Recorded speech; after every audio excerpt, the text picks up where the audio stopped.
Okay, good morning, everyone. Today, we're continuing what we learned yesterday, and that is the difference between Yosef and Yehuda. Yosef and Yehuda. That's what this Torah portion begins with. Yehuda is a nobody.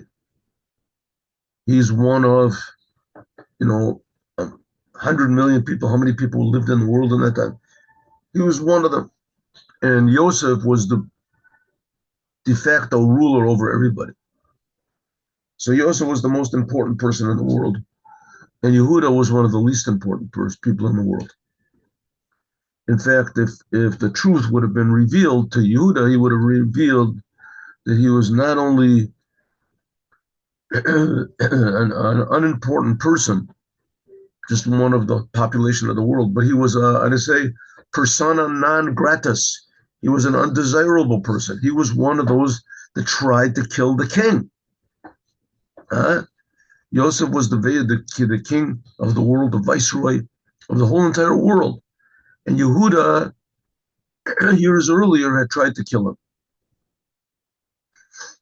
And you didn't know it. So now here's Yehuda, who is the lowest of the low, and he's standing in front of Yosef, who's the highest of the high.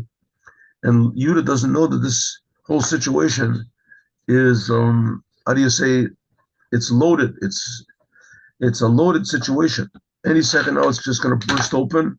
And Yosef is going to say, take a good look at me. You know who I am? Remember that boy that you threw into prison and into the hole and sold him into the, right? And Yehuda would say, oh, wow, that's you. I thought you were dead. Okay, but that, of course, does not happen. What, in fact, does happen is the Yehuda approaches Yosef not knowing all of this content, not knowing the danger that he's in, Yehuda.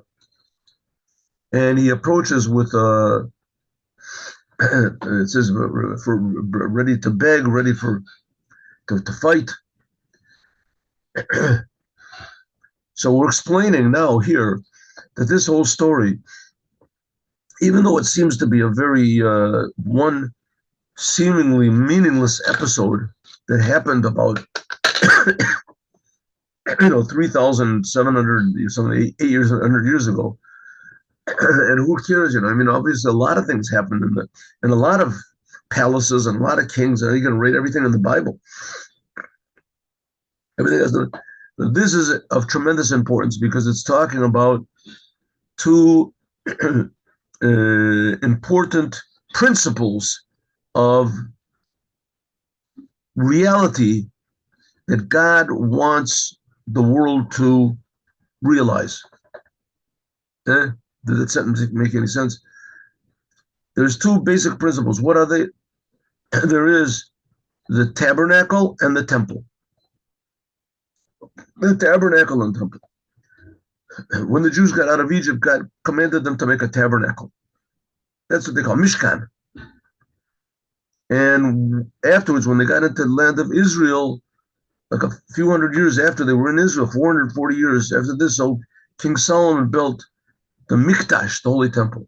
Really, the Mishkan, the tabernacle, was also called the Mikdash. It says, Osili Mikdash v'shachanti b'tocho. But for our purposes, we'll just limit it to this.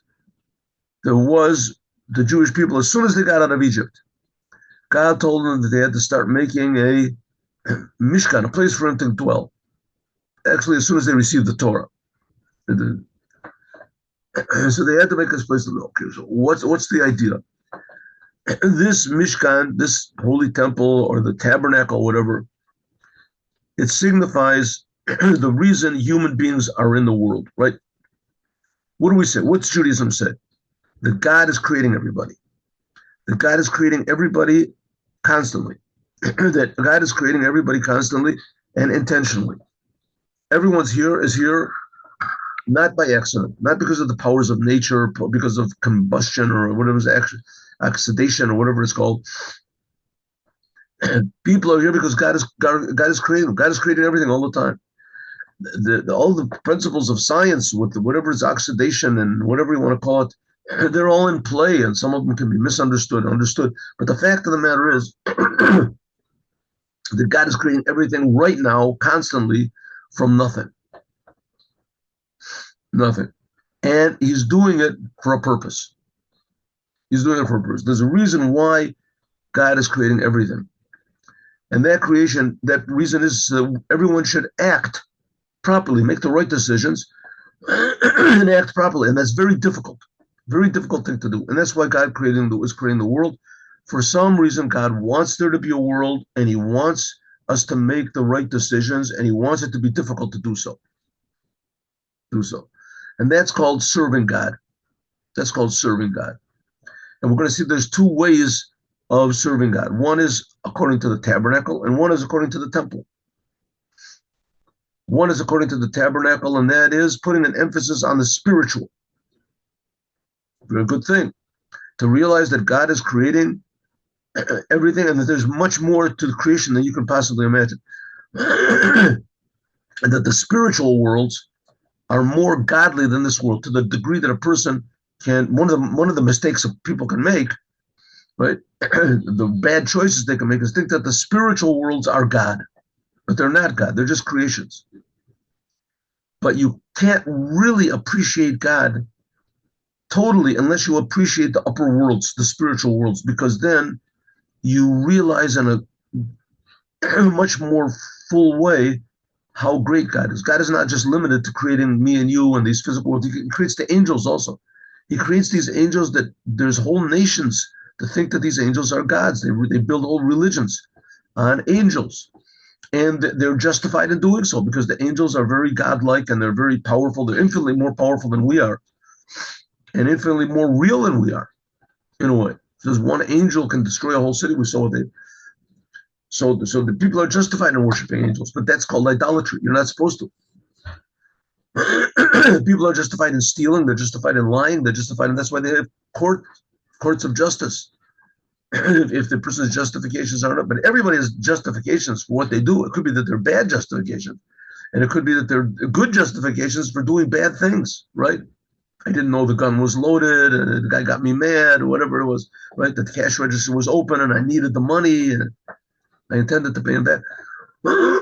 So one of the worst decisions a person can make is idolatry. But on the other hand, a person has to be aware of the spiritual worlds a little bit in order to have a more full love of God and awe of God.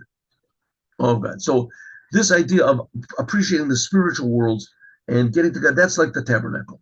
The tabernacle was made in an orderly fashion. The floor was made of mineral. The walls were made of plant. The roof was made of animal. So it went from different forms of life, from lower to higher. Right, and the earth, and above that is plant, and above that is animal, from below to above, which is not the case. The temple was made with just stone. We're going to see it, just stone. That was the whole thing, just made of stone. So the temple, that's something like Yehuda, and the tabernacle, that's like Yosef. And in fact, their names indicate on that. Yosef means to add on. So that's like the spiritual worlds. You add on more knowledge about the spiritual worlds until you get to the conclusion that these spiritual worlds, are creations of God. And Yehuda, though, is language of Hoda'ah. Hoda'ah means surrender. Okay, let's go. That's what we got up to yesterday. Okay, so yesterday we left off with a question. The question is, what was wrong with the tabernacle? The tabernacle was very nice. The tabernacle, it was in a spiritual way. It was more impressive. Here you have interesting. Let's say more interesting. You have the ground was made of mineral, and the walls were made of plant, and the top was made of animal skins. That's interesting, which is not the case. The Holy Temple. The Holy Temple was just made of all rocks, bricks, whatever, the cement. And that's not so interesting. The whole thing is just the same thing. It says, but in a believe we can also see this. I'm sorry. Oh. Okay, so it says, but Okay, so it says, but the temple was made from rocks. Why was it made from rocks? Bricks, because in the future, even though the trees have more life than rocks and animals have more life than trees, but nevertheless, rocks, stones have an amazing quality, which is called surrender. And surrender means that in this physical world will be revealed the essence of God. 1 second, let me make this thing straight here. It's better or worse.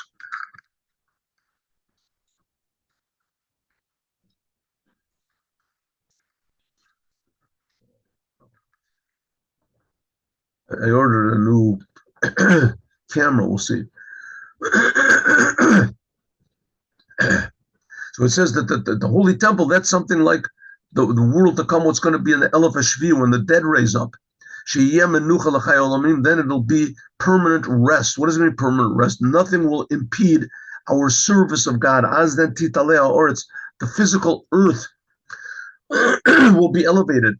In this case, he's saying that the physical earth also comes from the spiritual earth. With the spiritual earth is God's speech. That's called the upper world. This is the level of Malchut, of Atzilut, the lowest level of the highest dimension of godliness, which is called Atzilut. That's the highest dimension of godliness. The lowest aspect that's in the Torah, that's what's called God's speech.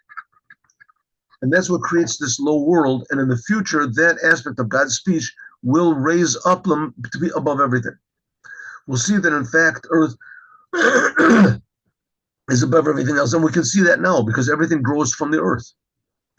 Like it says, Eshet Chayal Ateret Bala, a woman of valor, which that's us. We're the woman, what we see from God. God is always masculine because he gives. We're Eshet Chayal, we're the receiver. But a woman of valor, if we did what God said all the time of exile, Ateret Bala, we become the crown over God. Shetiya Ateret La'ati Lavo, it will be a crown in the future to God's emotions. Zeranpin of Atzilut. Zeranpin is another way of saying God's emotions. God's infinite kindness, his infinite power. We call God the Almighty. So those are the aspects of God which are God's emotions, God's infinite care, God's infinite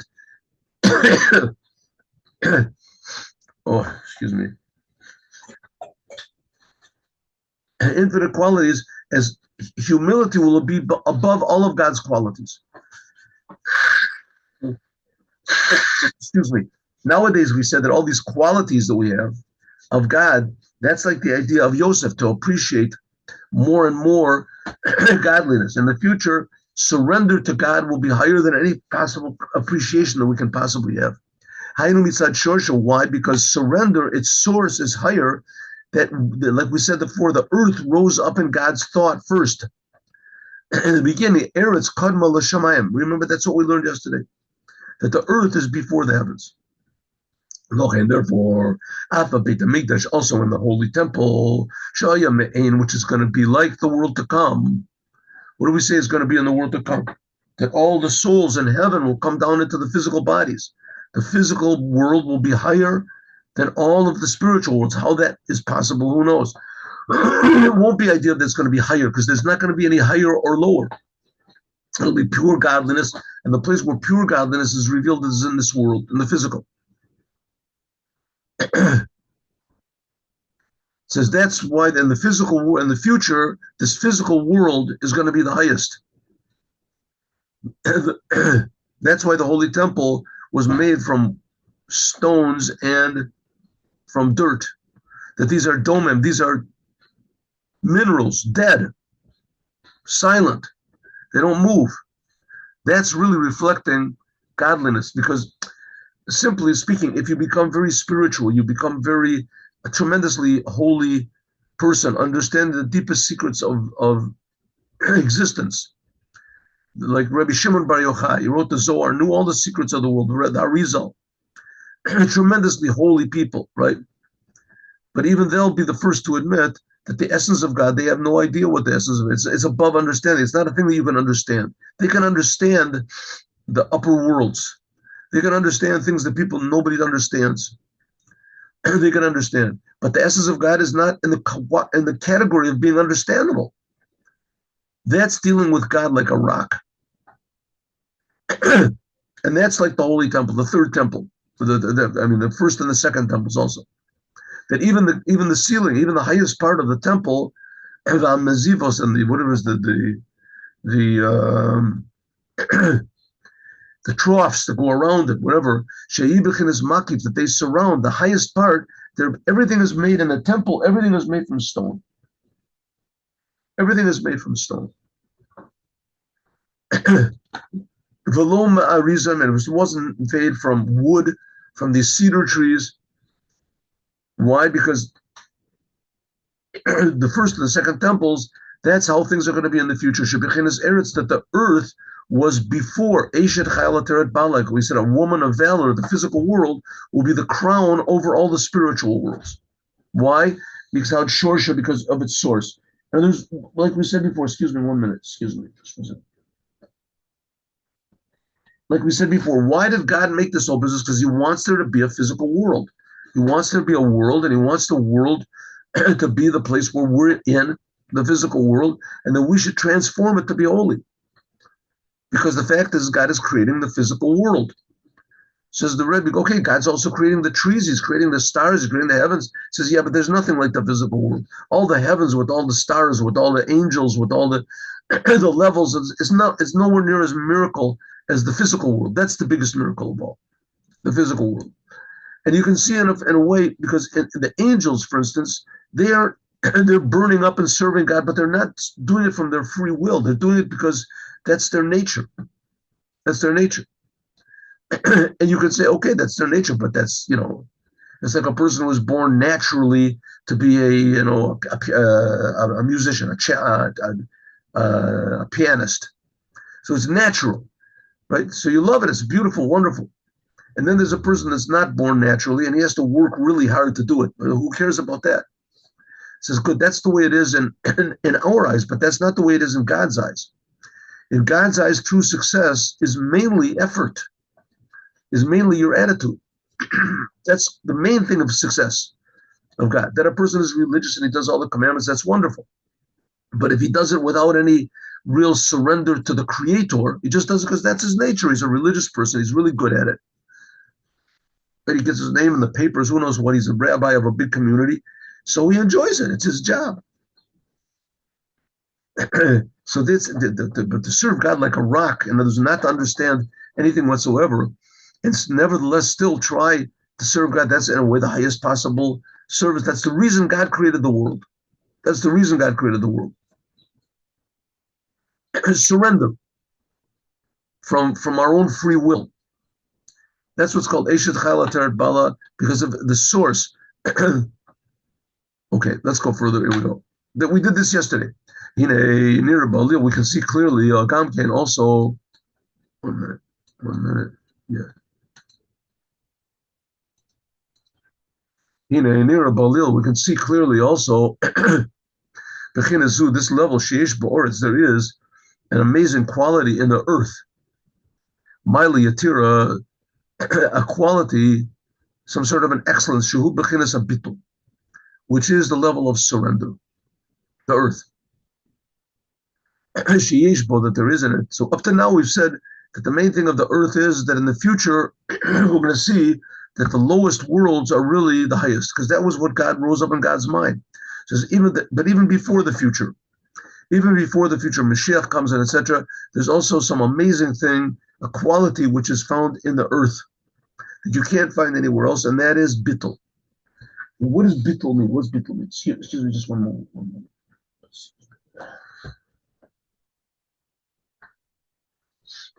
Oh, and what is bittul? Bittul means, in a way, it says, maybe the best example of what bittul is okay, let's take our excellent pianist, whatever we had. This guy is a genius pianist, and you put him into an orchestra, right? So if he's a pianist and he's in an orchestra, he can't play whenever he wants to. He can't do what he wants to. He has to fit himself in with the music and with the rest of the band, with the rest of the orchestra. Right? So, and of course, the fact that he's a genius, that's an amazing thing. And that he's an amazing piano player. Everybody's coming rock only to hear that. But the fact that he can fit into an orchestra, right, that is not really so valuable in the world. So he can't fit in, so he'll play alone. What's the big deal, right? But according to the Torah, it's not so.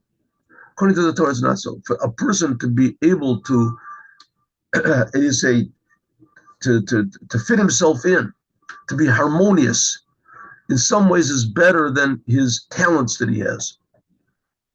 That a person can be part of, fit in with others, that he can negate his own personality. That's even higher. We see this especially in marriage, right? People get married. And so if each person wants to be the boss, then it's just a tragedy. It's terrible. That, no person wants to give. But if people are willing to give in, then there can be harmony. Of course, you have to give into the right things. You have to give into the proper things. One of the partners, they say, I want to make a gambling casino in the basement. That's what I want. The other one says, no, I don't want to. He says, well, you're not going for harmony. So of course the guidebook for harmony is the Torah. If you're doing things according to the Torah. And then if there's a question, so you go and you ask a rabbi, what is this proper? Is that proper?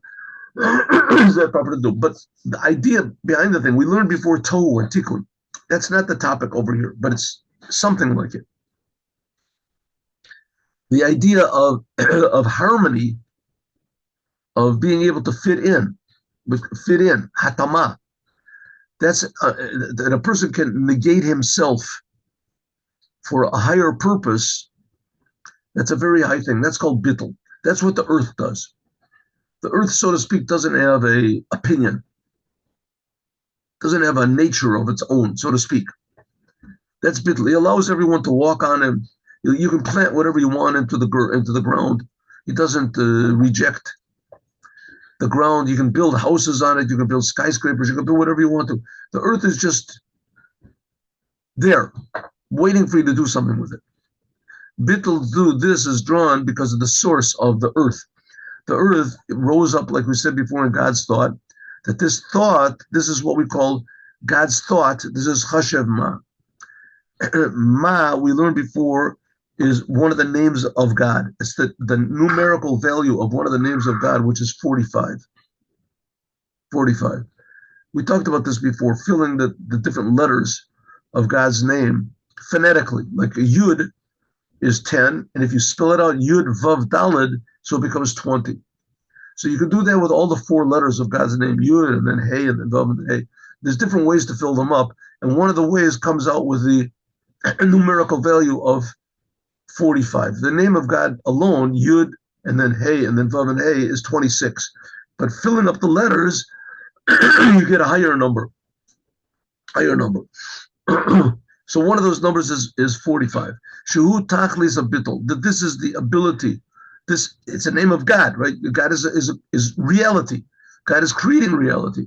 So one aspect of reality that God is creating comes from this name of God, which is called Ma, which that's called bittul. Ma in Hebrew also means what. What is it, right? It's like you don't know what it is. It's completely surrendered. The ability of a person to surrender himself to God totally, that is the highest thing. That's called kingship.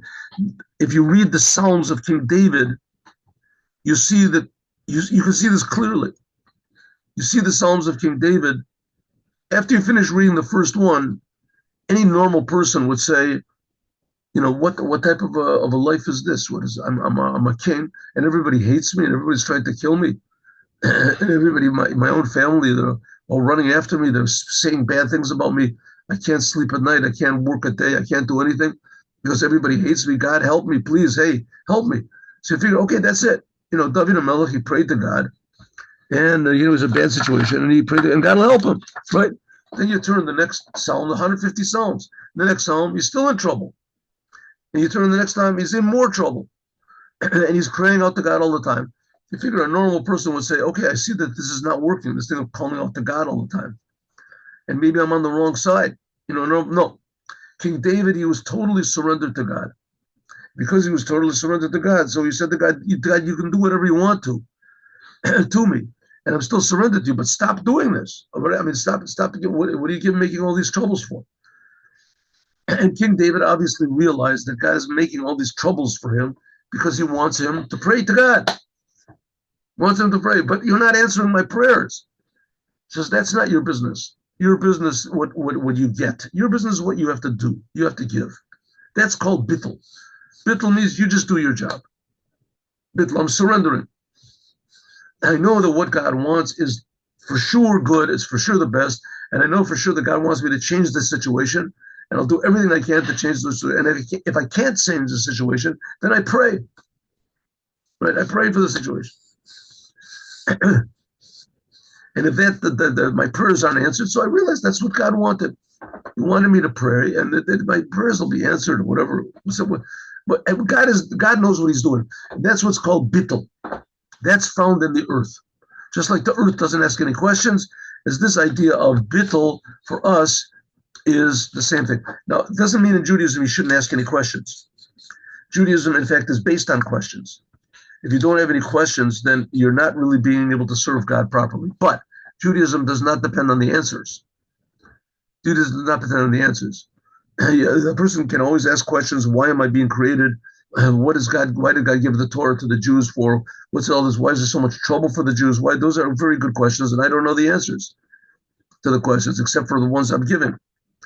But the fact of the matter is that the questions you're going to have, King David also said, and Moses had, why are you torturing these Jewish people?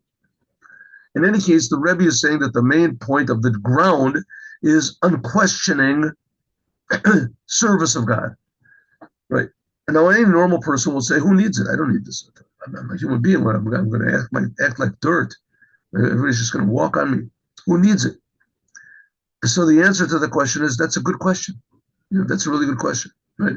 And King David answered that question. I'm there in order to serve God. That's why I'm here serving God. And it's difficult? Okay. Listen, you can find this also by soldiers in the army. Like I said, Reb Mendel Futterfest told me the story. He doesn't remember if it's the Tsar or if it's Napoleon, that once he wanted to go over some sort of a shallow river, and there was no bridge, he couldn't go over, so his soldiers laid down in the river. They were so devoted to him that they didn't care about anything. Even if they died, they laid down in the river so that the wagon could go over them. And of course, it meant that the ones that were on the bottom would die. But they didn't think about that. They didn't think about that. As soldiers in general are willing to sacrifice everything for the goal. The goal is the same as us. The goal is to bring Moshiach, to make the world good. This idea of sacrificing, to be a soldier, so to speak, a servant of God, that's what happened when God gave the Torah. She'ut tachlis habitul. This is the total surrender to God. That's the holy temple. That's serving God in a way like the earth.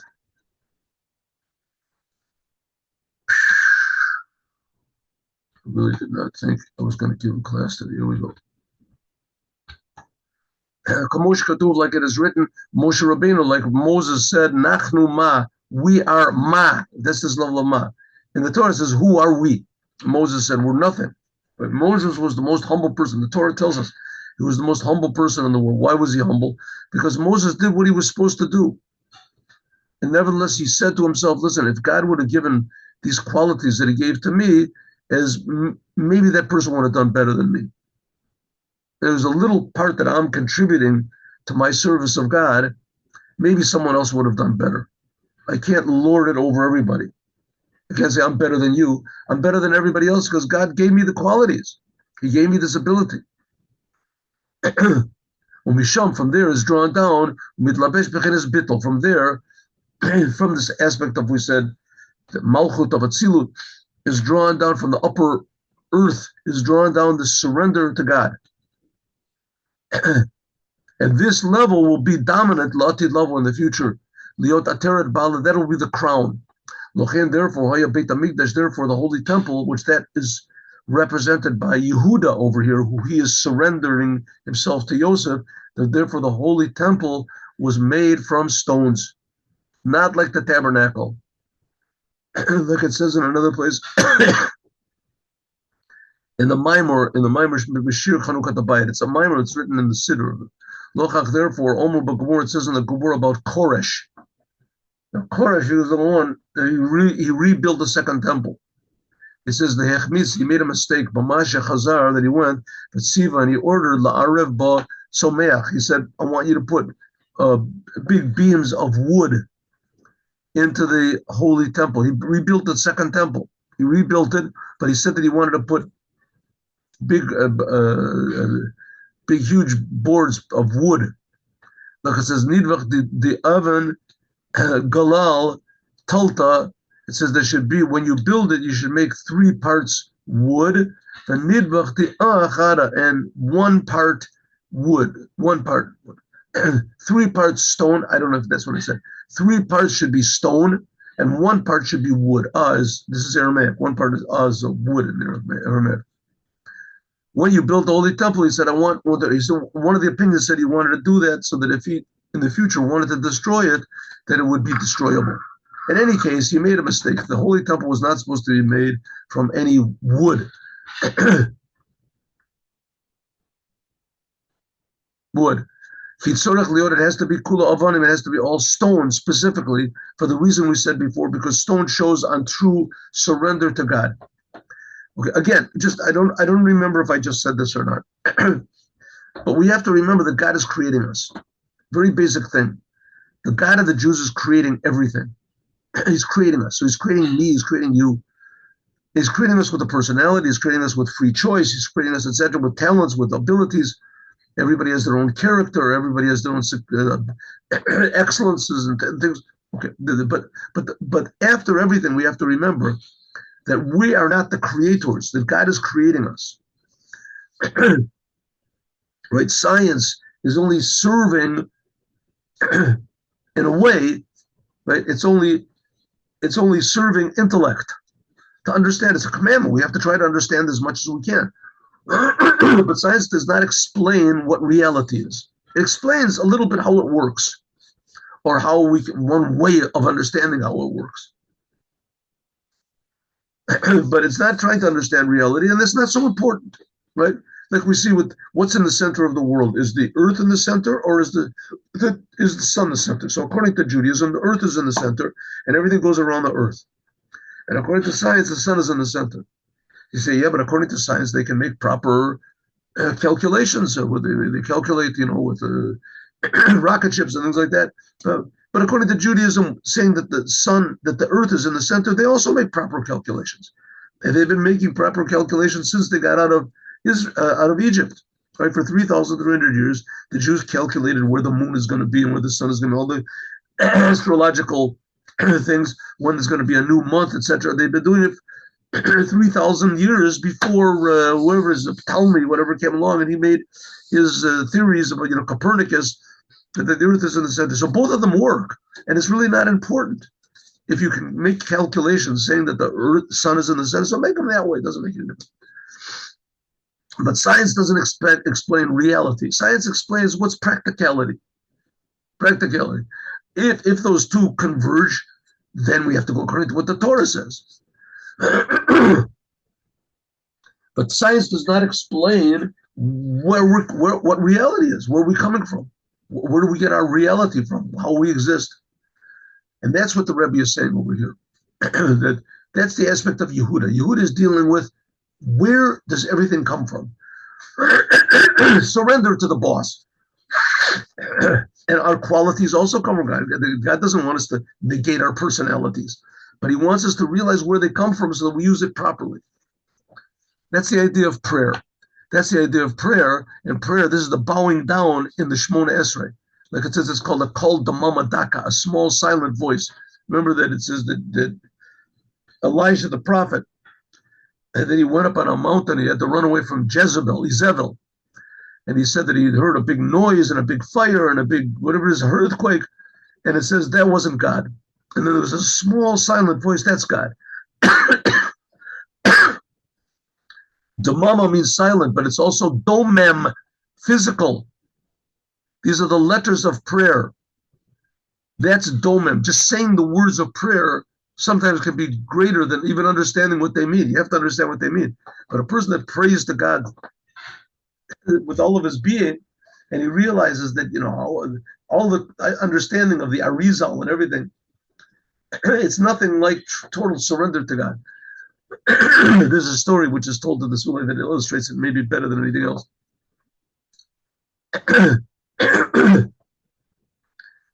The story is that I think it was the first Rebbe of Chabad, or either that or it was the Baal Shem Tov.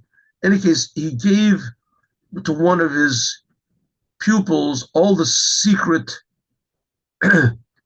mystical whatever ideas of sounding the shofar. Sounding the shofar is it's a very complicated thing. Sounding the shofar, and each different type of blast that you sound, and depending, of course, where it is, also has a different effect in the spiritual worlds.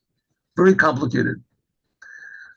So anyway, so he gave all the secrets to this pupil of his, and the pupil took it went over in the nighttime over and over again, and he kept the paper with him. In the morning, he went to the synagogue, and it came time for the sounding of the shofar.